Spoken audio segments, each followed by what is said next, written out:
ஹாலிடேஸ்னாலே நம்ம K travels தான். தமிழகத்தின் முன்னணி டிராவல்ஸ் நிறுவனம். Plan your happy trips with K Travels.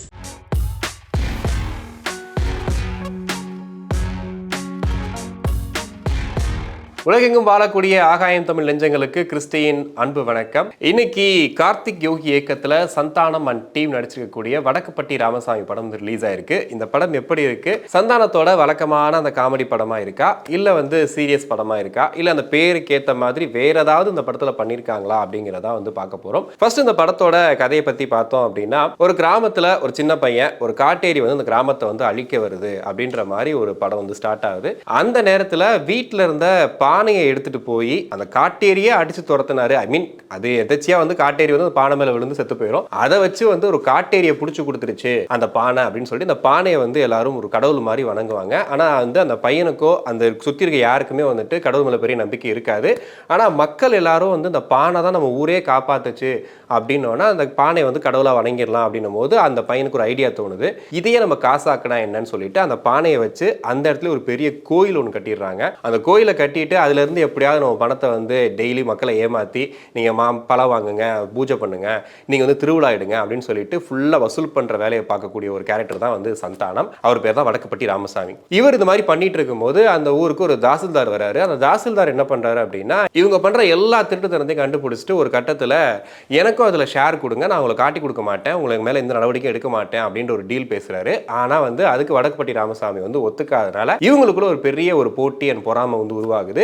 இதுக்கு பின்னாடி நீ எப்படா இந்த கோயிலை வச்சு நீ சம்பாதிக்க போறன்னு சொல்லி தாசில்தார் ஒரு பக்கம், நீ இல்லாமே நான் சம்பாரிச்சு காட்டுறேன்டான்னு சொல்லிட்டு வடக்குப்பட்டி ராமசாமி ஒரு பக்கம் இருக்கும்போது ஒரு கட்டத்தில் ஒரு பெரிய பிரச்சனையாகி கடைசியில் அந்த கோயிலையே மூடிடுறாங்க.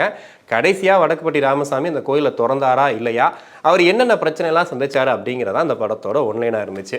ஸோ கதை கேட்கும் போது உங்களுக்கு தெரிஞ்சிருக்கும், த்ரூ அவுட்டா கோயிலை மூடுறாங்க, திறந்தாங்களா இல்லையா அப்படின்றதான் கதை. அப்படிங்கிறனால அந்த கார்த்திக் யோகி ஒரு விஷயம் பண்ணியிருக்காரு. என்ன அப்படின்னா, சந்தானம் இதுக்கு முன்னாடி பண்ண பல படங்கள்ல அவருக்கு வேலை ஒரு பெரிய விமர்சனம் என்ன அப்படின்னா, ஒரு நல்ல காமெடியன், நல்ல காமெடியில அவ்வளோ ஃப்ளோவா பண்ணக்கூடியவர் திடீர்னு ஹீரோவானதுக்கு அப்புறம் ஒரு 10 பேரை தூக்கி போட்டு மிதிக்கிறாரு, ஒரு எமோஷனல் சீன் நடிக்கிறாரு அப்படின்னும் போது எங்களால் ஏற்றுக்கவே முடியல. சந்தானம் அப்படின்னாவே அது காமெடி தான் அப்படின்னு சொல்லும் போது ஒரு ஏகப்பட்ட படங்கள் ஹீரோவா பண்ணும்போது ஃபர்ஸ்ட் வச்ச விமர்சனம் இதான். இவரை பார்த்தா ஹீரோ மாதிரியே தெரியல, இவர் யாரோ ஹீரோன்னு நம்ப வச்சிருக்காங்க அப்படின்ற மாதிரி விமர்சனத்தை தொடர்ந்து பண்ணிட்டே இருந்தாங்க. அவரும் அதுக்காக பெருசா ஃபீல் பண்ண மாதிரி தெரியல, அடுத்தடுத்து படங்கள் பண்ணிட்டே இருந்தாரு.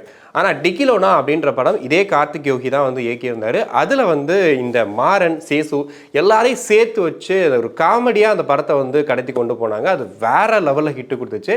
அதுக்கப்புறம் சந்தானம் எடுத்த ரூட்டு தான் இதுதான். ஓகே, இதுக்கு மேல நம்ம ஒரு சீரியஸான படம் எடுத்தா கூட அதுல நல்ல காமெடியோட திரைக்கதை அமைச்சோம் அப்படின்னா படம் வேற லெவலா போகுதுன்றதை பிடிச்சாரு. அடுத்தடுத்து A1, தில்லுக்கு தொட்டு, இப்போ ரீசெண்டா டிடி ரிட்டர்ன்ஸ் வரைக்கும் இந்த காமெடியா திரைக்கதை கொண்டு போனோம் அப்படின்னா கண்டிப்பா நமக்கு ஹிட் கொடுக்குறன்றதை பிடிச்சதுல இருந்து பாத்தீங்கன்னா இந்த படமும் அதே வரிசையில ஒரு சீரியஸான கதையை எவ்வளோ தூரம் காமெடியா பண்ண முடியுமோ அவ்வளோ சூப்பரா பண்ணியிருக்காரு. ஃபர்ஸ்ட் இந்த படத்தோட பாசிட்டிவ் பத்தி பார்த்தோம் அப்படின்னா ஃபர்ஸ்ட் ஆஃப் ஃபுல்லா ஒரு அந்த கேரக்டரை இன்ட்ரடியூஸ் பண்ணுற விதமாக இருக்கட்டும், ஓவராலாக காட்டுற விதமாக இருக்கட்டும், எல்லாத்துக்கும் ஒரு கேரக்டரை எப்படி ரைட் பண்ணால் மக்கள் ஈஸியாக புரிஞ்சுப்பாங்க அப்படின்றதுக்கு அந்த மாறன் கேரக்டராக இருக்கட்டும், சேசுவாக இருக்கட்டும், சந்தானத்தோட கேரக்டராக இருக்கட்டும், மேகா ஆகாஷாக இருக்கட்டும், அதுக்கப்புறம் ஒரு பெரிய சர்ப்ரைஸ் நிழல்கள் ரவி தான். அவர் சீரியஸாக பல படங்கள் பண்ணியிருக்காரு, ஒரு பெரிய ஹீரோ அவர். பட் அவர் காமெடி பண்ணி சிரிக்க முடியுமா அப்படின்னும் போது எந்த அளவுக்கு அந்த காமெடியில் அவர் எப்படி அந்த கேரக்டரை எழுதியிருக்காங்கன்னு தான் நம்ம படத்தை பார்க்கும்போது பெரிய பிரமிப்பாக இருந்துச்சு. ஏன்னா அவர் சீரியஸாக பேசிட்டு இருக்காரு, இருக்கிற எல்லாரும் செம்மையா சிரிச்சு என்ஜாய் பண்ணிட்டு இருக்காங்க. இருந்தாலும் ஃபர்ஸ்ட் ஹாஃப்ல ஃபுல்லா இந்த கதையை பத்தி அவங்க ஓப்பன் பண்ணி ஒவ்வொரு விஷயமா சொல்ற விஷயத்தை வச்சுட்டு செகண்ட் ஹாஃப்ல வேற லெவல் பண்ணியிருக்காரு கார்த்திக் யோகி. ஏன்னா ஃபர்ஸ்ட் ஹாஃப்ல அவர் என்னென்ன கேரக்டர்லாம் எழுதி அழகா நம்மகிட்ட இன்ட்ரடியூஸ் பண்ணாரோ அந்த கேரக்டர்லாம் செகண்ட் ஹாஃப்ல சூப்பரான ஸ்க்ரீன் பிளேல அங்கங்க உட்கார வச்சு ரொம்ப அழகாக படத்தை முடிச்சிருந்தாரு. ஸோ எனக்கு இந்த படத்தில் ரொம்ப பிடிச்ச விஷயம் என்ன அப்படின்னா, மாறன் சேசு தான். அவங்க வந்தாலே வேற லெவல். டிக்னோவில் எப்படி இன்னும் நான் பைத்தியக்காக தான் நினச்சிட்டு இருக்கேன்னு அந்த ஒரு டைலாக்கு தேட்டரே வெடிச்சு சிரிச்சிச்சோ, இந்த படத்தை பொறுத்த வரைக்கும் ஃபர்ஸ்ட் ஹாஃப்ல எல்லா டைலாக்கும் சரி, செகண்ட் ஹாஃப்ல அவங்க பண்ண விஷயமும் சரி வேற லெவல் பண்ணிட்டாங்க. குறிப்பாக சேசு பூசாரி அப்படின்ற ஒரு கேரக்டரில் வருவார். அவர் வர ஒரு சீன்ல கூட நம்ம டிசப்பாயிண்ட் பண்ணவே இல்லை. அவ்வளோ சூப்பராக எக்ஸ்பிரஷனாக இருக்கட்டும், செகண்ட் ஹாஃப்லாம் ஒரு டான்ஸ் ஆடுவார். தேட்டரே வந்து பயங்கரமாக வெடிச்சு சிரிக்க ஆரம்பிச்சிட்டாங்க.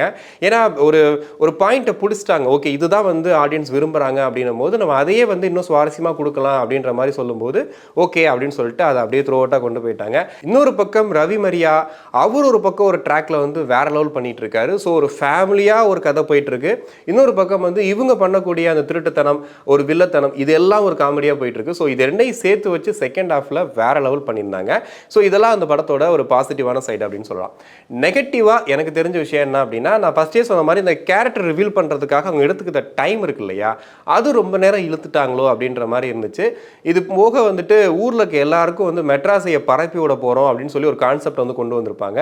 அது ரொம்ப காமெடியா போனா கூட ரொம்ப நேரமா அதை பத்தியே போயிட்டு இருக்கே, ஒரு ½ hour கிட்ட அதை பத்தியே அந்த கான்செப்ட் பற்றி இழுத்துட்டு இருக்காங்களே அப்படின்ற மாதிரி இருந்துச்சு. இதெல்லாம் விட ஒரு பெரிய ஒரு மைனஸா தெரிஞ்ச விஷயம் என்ன அப்படின்னா, த்ரூ அவுட் த ஃபிலிம் வந்து செம்ம காமெடியாக பயங்கரமாக என்ஜாய் பண்ணி சிரிச்சிட்டு இருக்கோம். லாஸ்ட்டில் வந்துட்டு ரொம்ப சீரியஸாக படத்தை முடிக்கணும் அப்படின்றதுக்காக அது ஒரு பியூட்டியும் பண்ணியிருக்காரு. அதே சேம் டைம் வந்து இந்த படத்தோட அது ஒட்டலை அப்படின்னு கூட சொல்லலாம். என்ன அப்படின்னா, படத்தோட ஆரம்பத்துலேருந்தே சாமி இருக்கா இல்லையா அப்படின்ற அந்த கான்செப்ட்குள்ளே தான் நம்ம யோசிச்சுட்டே இருப்போம். இவங்க என்ன சொல்ல போகிறாங்க, எப்படி முடிக்க போகிறாங்க அப்படின்ட்டு.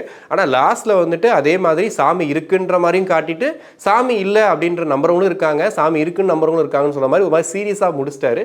ஸோ இந்த மாதிரி ஒரு காமெடி படத்துக்கு இப்படி ஒரு கிளைமேக்ஸ் தேவையா அப்படின்றது மட்டும்தான் ஒரு பெரிய மைனஸா தெரிஞ்சு. இதை தாண்டி வந்து MS பாஸ்கரோட அந்த கேரக்டர் ஆரம்பத்தில் ஒரு காமெடி கேரக்டராக தான் ஸ்டார்ட் ஆச்சு. ஆனால் ஒரு கட்டத்தில் சந்தானத்துக்கு அட்வைஸ் பண்ணுற கேரக்டராக மாறும்போது இந்த கேரக்டர் மட்டும் என்ன தனியாக வந்து ஒட்டாமல் இருக்கே அப்படின்ற மாதிரி இருந்துச்சு. MS பாஸ்கர் ஆப்வியஸ்லி அவர் நடிப்பை பற்றி நம்ம சொல்ல தேவையே இல்லை.